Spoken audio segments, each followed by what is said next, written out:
নামিও না বাবা, এখানে বসো।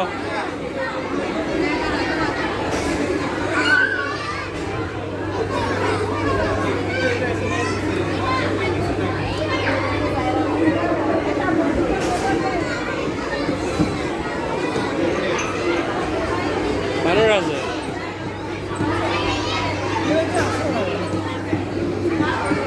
বই ধরাও যায়। রুমে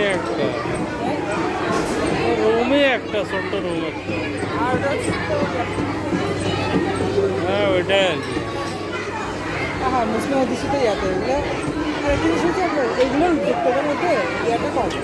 টোটালি ধর্মীয় কোনো ইয়ে না, আর বাংলাদেশে এগুলো নাই। যারা মনে করেন ওরা কিন্তু এগিয়ে আসতে পারে, কারণ এই যে বাচ্চারা তো খেলতে চায়, তো চাইলেই পারে। হ্যাঁ চাইলে পারে, ওরাই জানে, ওরা ইনভেস্ট করবে আর কি। ওরা না করলে তো কালচার কিন্তু গড়ে উঠবে না। ওরা সারা দিন জানে রাখবে, তারপরে ড্যান্সিংটা করাবে না, ইসলামিক জিনিসগুলো শিখাবে, গানটা দিবে, অথবা একটা তেলাওয়াত কম্পিটিশন দিল, সবাই মিলে মানে একজন একজন চাপ হয়ে যাবে, অনেকে মিলে একসাথে খেললে আস্তে আস্তে ওগুলো প্রচারণা অনেক হয়ে যাচ্ছে। তো আগের থেকে এখন তো বিভিন্ন জায়গায় মানুষ করলে নামাজের স্থান রাখতেছে, আগে ওইটাও ছিল।